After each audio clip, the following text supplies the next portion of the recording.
ನೋಡಿ, ನಾವು ಹಸಿನ ಮೇವಿನ ಬೀಜನ ಬಿತ್ತನೆ ಮಾಡಿ ಆಗಿದೆ. ಸೊ ನಾವು ಕರೆಕ್ಟಾಗೆ ಗೆರೆಗೆ ಏನು ಪಟ ಕಾಣಿಸ್ತೈತೆ ಪಟುಕ್ಕೆ ಬಿತ್ತನೆ ಮಾಡಿದ್ದೀವಿ.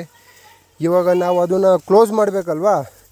ಕ್ಲೋಸ್ ಮಾಡೋದು ಯಾವ ಥರ ಅಂದರೆ ನೋಡಿ, ಇಲ್ಲಿ ತೋರಿಸ್ತೀನಿ, ಇಲ್ಲಿದೆ ಅಲ್ವಾ, ನೋಡಿ ಈ ಥರ ಕಾಲಲ್ಲೇ ಹಿಂಗೆ ಮಣ್ಣು ಎಳ್ಕೊಂಡು ಕ್ಲೋಸ್ ಮಾಡ್ತಾ ಇರೋದು. ಈ ಥರ ಮಾಡೋದ್ರಿಂದ ಏನಂದರೆ ಬೀಜ ಮೇಲೆ ಜಾಸ್ತಿ ಮಣ್ಣು ಬೀಳಲ್ಲ, ಮತ್ತು ತಿರ್ಗಾ ಈಸಿಯಾಗಿ ಬೀಜ ಭೂಮಿಯಿಂದ ಬೆಳವಣಿಗೆ ಆಗಿ ಬರ್ತವೆ. ಸೊ ಅದರಿಂದ ಈ ಥರ ಮಾಡೋದು ಬೆಸ್ಟು. ಕೆಲವೊಂದು ಕಡೆ ಎಲ್ಲ ಏನು ಮಾಡ್ತಾರೆ, ಟ್ಯಾಕ್ಟ್ರಿಗೆ ಸರ್ಬು ಇಲ್ಲಾಂದ್ರೆ ಏನಾದ್ರೂ ಸೊತ್ತೆ ಕಟ್ಬಿಟ್ಟು ಎಳೆದು ಬಿಡ್ತಾರೆ. ಸೊ ಆವಾಗ ಟ್ಯಾಕ್ಟ್ರಿ ಓಡಾಡೋದ್ರಿಂದ ಆ ಬೀಜಗಳು ಜಾಸ್ತಿ ಊದ್ಕೊಳ್ಳೋ ಚಾನ್ಸಸ್ಸು ಇರುತ್ತೆ, ಮತ್ತು ಬೀಜಗಳು ಡ್ಯಾಮೇಜ್ ಆಗೋ ಚಾನ್ಸಸ್ಸು ಇರುತ್ತೆ. ಡ್ಯಾಮೇಜ್ ಅಂತೂ ತುಂಬ ಕಮ್ಮಿ ಆಗೋದು. ಸೊ ಜಾಸ್ತಿ ಊದ್ಕೋತು ಅಂದರೆ ಬೀಜಗಳು ಬರೋಲ್ಲ ಬೇಗ ಭೂಮಿಯಿಂದ ಮೇಲಕ್ಕೆ. ಸೊ ಅದರಿಂದ ನಾವು ಈ ಥರ ಕಾಲಲ್ಲಿ ಎಳಿತಾ ಇದ್ದೀವಿ.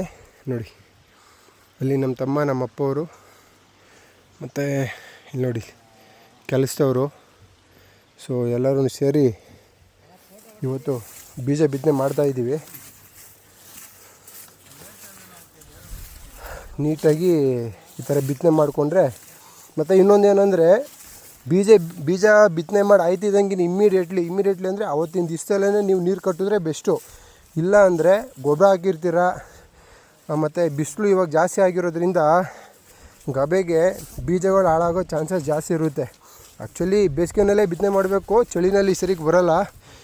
ಯಾವುದೇ ಬೀಜಗಳು ಬಿತ್ತನೆ ಮಾಡಿದ್ರೆ ಕೆಲವೊಂದು ಬೀಜಗಳು ಮಾತ್ರ ಚಳಿಗಾಲದಲ್ಲಿ ನೀಟಾಗಿ ಬೆಳೆ ಬರೋಲ್ಲ.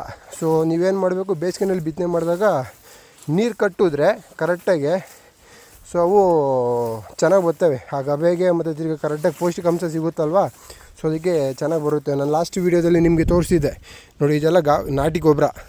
ನೋಡಿ, ನಾನು ಲಾಸ್ಟ್ ವೀಡಿಯೋದಲ್ಲಿ ನಿಮಗೆ ಗೊಬ್ಬರ ಹೊಡಿತಾ ಇರೋದೆಲ್ಲ ತೋರಿಸಿದ್ನಲ್ವ. ಸೊ ಇದನ್ನ ನಾಟಿ ಗೊಬ್ಬರ ಮಾಡಿ ಮಾಡ್ತಾಯಿದ್ದೀನಿ.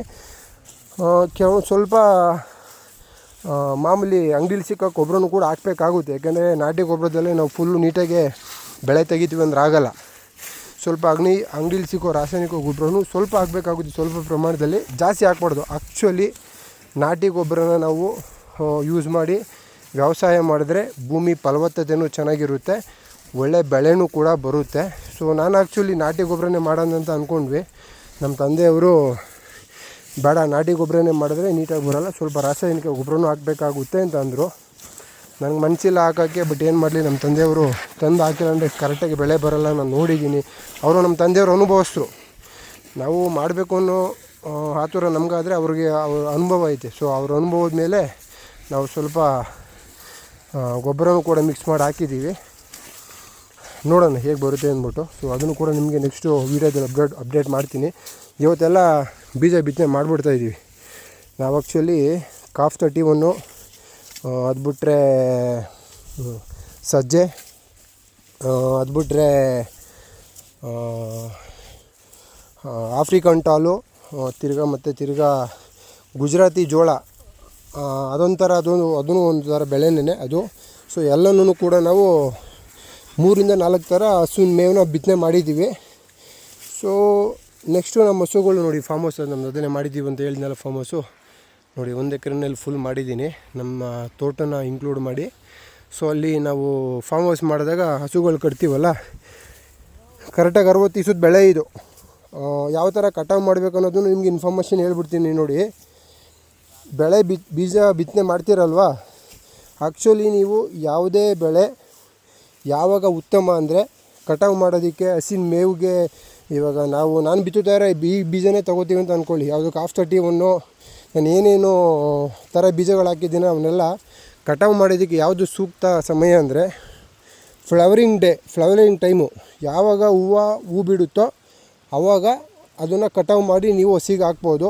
ಅದಕ್ಕಿಂತ ಮುಂಚೆ ಏನಾರು ನೀವು ಕಟಾವು ಮಾಡಿ ಹಾಕ್ತೀರಾ ಅಂದರೆ ಆ ಗಿಡದಲ್ಲಿ ಅಷ್ಟು ಪೌಷ್ಟಿಕಾಂಶ ಇರೋಲ್ಲ. ಸೊ ಫ್ಲವರಿಂಗ್ ಟೈಮ್ ಇರುತ್ತಲ್ವ, ಆ ಫ್ಲವರಿಂಗ್ ಟೈಮು ಯಾವ ಥರ ಅಂದರೆ, ಆ್ಯಕ್ಚುಲಿ ಫ್ಲವರಿಂಗ್ ಬಿಡೋದು ಈ ಸಸಿಗಳಲ್ಲಿ ಯಾವಾಗ ಅಂದರೆ, ಅದು ಒಂದು ಯೌವನದ ಟೈಮ್ ಬರುತ್ತಲ್ವ. ಸೊ ಆವಾಗ ಅದನ್ನು ಫ್ಲವರಿಂಗ್ ಬಿಡೋದು. ಆವಾಗ ಆ ಸಸಿನಲ್ಲಿ ಎಲ್ಲ ಥರದ್ದು ಪೌಷ್ಟಿಕಾಂಶ, ಎಲ್ಲ ಥರದ್ದು ಸಸಿ ಕಟಾವಿಗೆ ರೆಡಿ ಇರುತ್ತೆ. ಸೊ ಫ್ಲವರಿಂಗ್ ಟೈಮಲ್ಲಿ ನೀವು ಕಟಾವು ಮಾಡಿ ಹಸಿಗೆ ಹಾಕಿದ್ರೆ, ಸೊ ಆವಾಗ ಹಸಿಗೆ ಎಲ್ಲ ಥರದ್ದು ಪ್ರೋಟೀನು ಸಿಗುತ್ತೆ. ಒಳ್ಳೆ ಮೇವು ಕೂಡ ಸಿಗ್ತೈತೆ ಹಸಿಗೆ. ಸೊ ಅದರಿಂದ ನೀವು ಯಾವುದೇ ಒಂದು ಜೋಳನೇ ಆಗಲಿ, ಒಂದು ಹಸಿಗೆ ಹಾಕೋ ಮೇವುಗಳು ಯಾವುದೇ ಇದ್ರೂ ಫ್ಲವರಿಂಗು ಅದು ಯಾವಾಗ ಹೂವು ಬಿಡೋಕ್ಕೆ ಸ್ಟಾರ್ಟ್ ಆಗುತ್ತೋ ಆವಾಗಿಂದ ನೀವು ಕಟ್ ಮಾಡೋಕ್ಕೆ ಸ್ಟಾರ್ಟ್ ಮಾಡಿದ್ರೆ ಆ ಸಸಿನಲ್ಲಿ ಎಲ್ಲ ಥರದ್ದು ಪ್ರೋಟೀನು ಪೌಷ್ಟಿಕಾಂಶ ಯಥೇಚ್ಛವಾಗಿರುತ್ತೆ. ಆ ಟೈಮಲ್ಲಿ ನೀವು ಕಟಾವು ಮಾಡಿ ಹಸಿಗೆ ಹಾಕಿದ್ರೆ ನಿಮಗೆ ಒಳ್ಳೆ ಪ್ರೋಟೀನು ಕೂಡ ಇರುತ್ತೆ. ಸಸಿನಲ್ಲಿ ಹಸ ತಿಂದ್ರೂ ಕೂಡ ಒಳ್ಳೆ ಚೆನ್ನಾಗಿ ದಷ್ಟಪುಷ್ಟವಾಗಿ ಬರುತ್ತೆ. ಸೊ ಅದರಿಂದ ನೀವು ಈ ಥರ ಹಸಿನ ಮೇವು ಬೀಜಗಳೆಲ್ಲ ಬಿತ್ತನೆ ಮಾಡಿದಾಗ ಕೆಲವೊಬ್ರು ಏನು ಮಾಡ್ತಾರೆ, ಅದು ಫ್ಲವರಿಂಗ್ ಇನ್ನೂ ಆಗೇ ಇರೋದಿಲ್ಲ. ಸೊ ಸ್ವಲ್ಪ ಏನಾದ್ರೂ ಒಂದು 5ರಿಂದ 6 ಅಡಿ ಮೇವು ಬತ್ತು ಅಂದರೆ ಆವಾಗಲೇ ಕಟ್ ಮಾಡಿ ಹಾಕೋಕ್ಕೆ ಸ್ಟಾರ್ಟ್ ಮಾಡಿಬಿಡ್ತಾರೆ. ಅದು ಸ್ವಲ್ಪ ಫ್ಲವರಿಂಗ್ವರೆಗೂ ಟೈಮ್ ಕೊಟ್ಟು ಕಟ್ ಮಾಡಿ ಹಾಕಿದ್ರೆ ಒಳ್ಳೆ ಪೌಷ್ಟಿಕಾಂಶ ಪ್ರೋಟೀನ್ ಇರುತ್ತೆ. ಸೊ ನೀವು ಆರಾಮಾಗಿ ಅದನ್ನು ಹಸಿಗೆ ಹಾಕಬೇಕಾಗುತ್ತೆ. ಇನ್ನೂ ಹೆಚ್ಚಿನ ಮಾಹಿತಿಗಾಗಿ ನನ್ನ ಯೂಟ್ಯೂಬ್ ಚಾನಲ್ ಇದೆ. ಸೊ ದಯವಿಟ್ಟು ಫಾಲೋ ಮಾಡ್ಕೊಳ್ಳಿ. ನಮ್ಮದು ಕೃಷಿ ರಿಲೇಟೆಡ್ ಎಲ್ಲ ವೀಡಿಯೋನು ಅದರಲ್ಲಿ ಅಪ್ಡೇಟ್ ಮಾಡ್ತೀನಿ ನಾನು ನಿಮಗೆ. Thank you.